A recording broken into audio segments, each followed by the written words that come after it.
And it's often the case, if you're a youth and you have awareness of different social justice issues, I've found more likely you're suffering from different lacks of privileges or oppression. You might have trauma, all of these different things might be. Through my own journey, largely my own experiences with my own mental health, addiction, um, second generation residential school survivor, mental health, Indigenous rights issues, these things have been a large part of my life. There were two non-gender conforming self-identified students in my art class, and they were like, there's nowhere for me to go to the bathroom. It's really stressful. Coming to terms that like sometimes some people are just gonna see me. I never used to have my fro out ever until like 2 weeks ago because I was scared to be a presence. I was scared to show up and be there. And I'm still like figuring out like, okay, like what does this mean to have my natural hair showing? What does that mean to speak up? What does that mean to claim and showcase that I am a Black woman and be like, yeah, that's what we're dealing with, you know. And police brutality has been a huge issue, whether it be by killing us, by creating tensions, or by physical or mental abuse as well. And I, alongside two other organizers, tried to bring awareness and shed light on the issues of the systems in which oppresses Black and Brown lives. It's a way for me to connect with my people. It's a way for me to be okay to feel and it feel the way I feel, not because of my status, but because of who I am as a Black woman. I was the demographic that I was doing advocacy for in that weird way. Like we were focused on providing safe space for LGBT youth, and I was a kid at the time.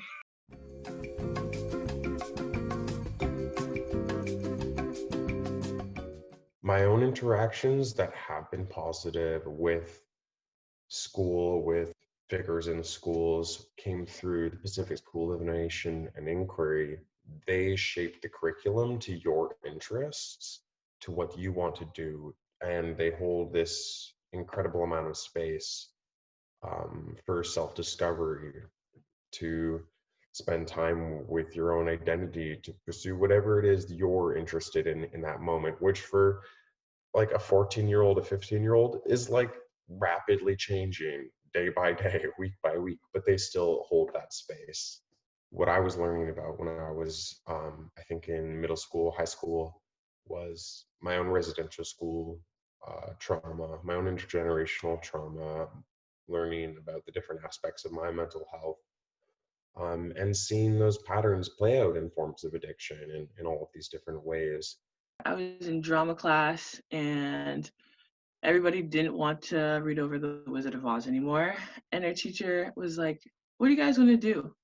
And I was just like, oh, I want to be a doctor, I want to be a teacher, I want to be a politician. And he's like, no, but like, great, you have a job. What do you want to do? What does it mean for you to do this for the greater picture? What does that picture look like? I don't know exactly what I want to do, but I know I want to like help people. He's like, how are you going to do that? Why do you want to help people? How do you want to help people? And then we just went in a circle going around like, oh, I want to be a mechanic. Why do you want to be a mechanic? I like fixing things. And it was just like a very pure conversation. So I'd say, yeah, my teacher came clutch with that by like, hey, you want to do something, you actually have to do it. You have to pick your battles to some extent and know where you can make impact in your life the way that it exists now.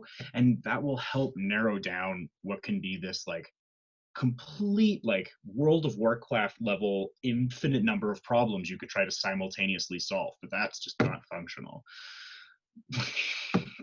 Right, like that's not reasonable. Looking for ways that we can, apply pressure on, policy, apply pressure on the systems in place. Looking ahead, planning different outcomes, how to keep people safe. Does it mean talking with police liaisons? I hope not.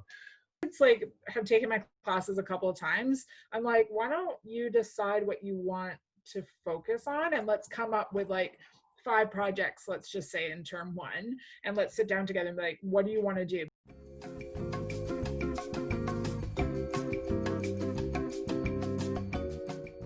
I was super involved with everything. I was like captain of this team and this team, part of the debate team, part of student, I was always involved. But I always felt like I was speaking on behalf of Black people. And that burden has always been a thing that I felt like pretty much most of my life. Oh my goodness, if I do this wrong, I am going to disappoint so many people. And the pressures of I think through that I was quite anxious, and I had a lot. And the thing is, I was very good at hiding it because I'm like, oh, super confident, but I was always super anxious. And I come home and I'm like hyperventilating, and I'm like, and then, and also mental health is not really discussed much. And then keep pushing on, but then I would act out in random ways, oh, I'm gonna go do this and craft this amazing lie because I can, but then it's like, why can't you just communicate? And there's just things like that I was like, now I look back, I'm like, you probably were going through something. You probably should have talked about it. You probably could have asked for help. The school was able to not necessarily provide a resource, but provide enough of this space that says you don't always have to show up in these ways. The structure isn't this strict. And I mean, I tried to drop out about 3 times, and each time the principal said, it's okay, you just go and do what you need to do and we'll make it work for you. And that allowed me to, have emotional space, have spiritual space, have physical space to find healing, to connect with different community. I suppose it's 2 things. I think it's always worth advocating, talking to kids about, if you want to do activism, that's great. You have to be able to do activism in a way that is at least semi-sustainable, though, because if you are unable to do the work at a certain point, who will? It's a weird pressure thing to tell them, but if you burn yourself out, who's going to do the work is a really good way to consider taking time for yourself, right? Because it sort of it encompasses that cycle of feeling like most people do activism because they can't help it.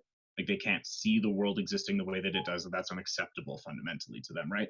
But in order to address that, you need energy, which means you have to take care of yourself first. So a good analogy is a choir, actually, which is something that I use when I teach diversity sessions, where I say a choir can sing longer and louder and with a greater range of musical ability than any soloist ever could, because individual choir members are allowed, when they need to breathe. So I've been an art teacher for quite a while, and art rooms are kind of notoriously a safe space for kids to come and eat lunch and be awkward and listen to music and draw hoodie. There's no cafeteria, which is just what do you do? It's 45 minutes by yourself. So I open up my room for the awkward computer kids, and there's also drawing tables in the back, those cool old ones, and I have a pride flag up and a trans flag up, and a ton of artwork that my students have done and artwork that I've done, and I have yearbook going on in there. And I really wanted to create a space where students felt safe, because high school is hard and it sucks, and you sometimes just need a place you can go and get some work done, or feel vulnerable on a break, or whatever, or you got dumped, or your mom and you got in a huge fight that morning, or whatever. Schools that have GSAs, the suicide rate of teenagers really lowers. I can't remember what the percentage was, but just even having that at the school shows that the school cares enough about their vulnerable population.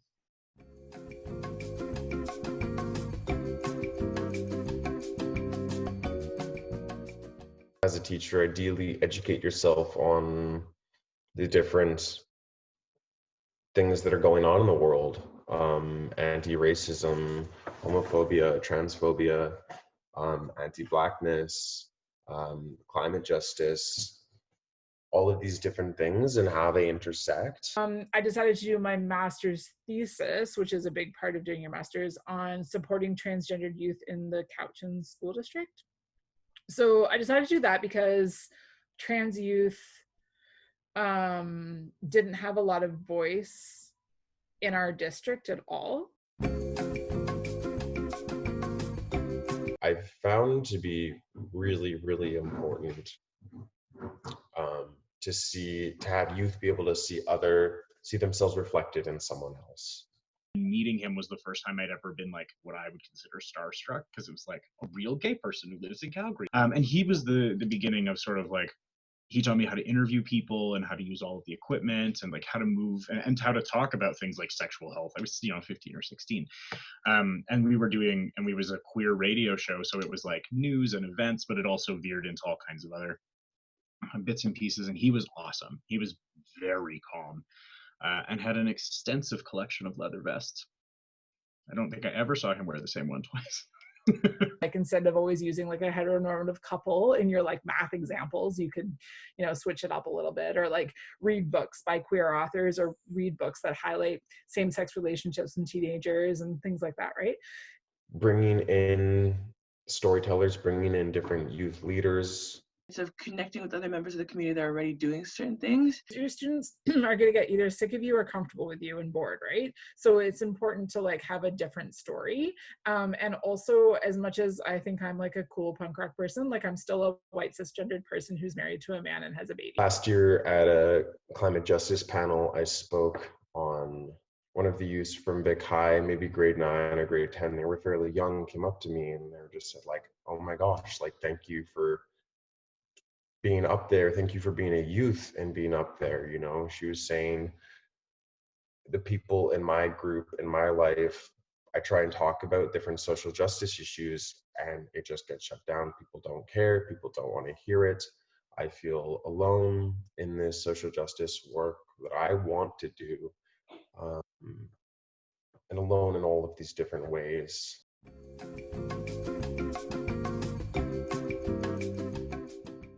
I think when you've chosen to be an activist, you're choosing to be not in opposition, but to highlight things that make people uncomfortable. And so not all reactions tell you something about the work you're doing. Doesn't necessarily mean that a reaction is good or bad, always. Sometimes it's necessary evil. It's weird, right? Because sometimes making people uncomfortable is bad and it defeats the purpose of your messaging.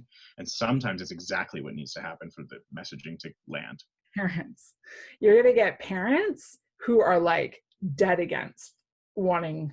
So let's just keep with the trans issue, trans lens, right? Like, so the SOGI curriculum came in and there's like the whole backlash. Do you remember this, of like parents like protesting outside of the legislature? And as a teacher, it's really hard because you are called into question, and then your morality, right, is called into question, and you need to have like kind of a line in the sand what you say. So what we would say was like, this is actually a non-negotiable. It's written into our curriculum, and this is like, by choosing to send your kid to public school, this is what we're teaching them. Like, you can take your kid out and put them in Duncan Christian or whatever, like knock yourself out, but like, we're going to incorporate that. But I think it's really intimidating as a newer teacher to have like the angry mom, right, that like writes you like an enraging email being like, what do you mean you taught my kid about transgendered youth? Like, I don't, like, this has no place in the classroom. You'll hear that a lot. And so just being able to like, for your school to formulate like almost like a stock response to that. And then every teacher says the same thing, because she'll bitch to like her math teacher, the history teacher, the art teacher. She'll bitch to anyone who will listen to the principal. And so everyone just has to say the same thing. So that it's intimidating. And it's why people don't want to take on a lot of advocacy work, because as a teacher, you get shit on a lot anyway. And then I had like really uncomfortable conversations with like a bunch of my teenage boys. They were just like so upsetting, but at the same time, I thought it was really good that they actually talked to me at all.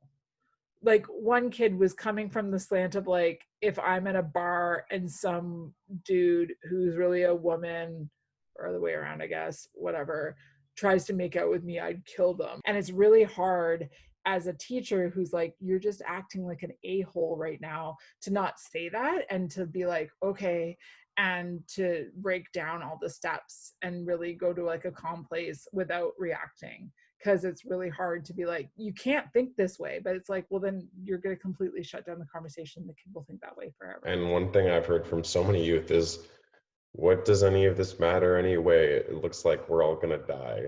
The end of the world is happening. Like, the world is burning, it's on fire, and there's nothing I can really do about that, you know? So why bother?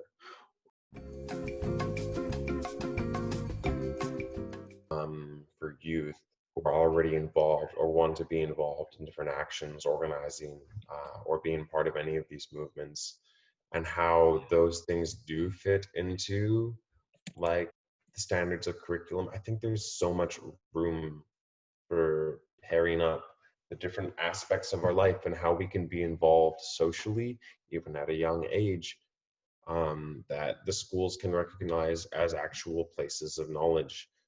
um, I know, like, I definitely am more of like an experiential learner. I learn a lot from actually doing things, being a part of things. If I have to sit down and stare at a teacher who's trying to explain me something, I have way harder time.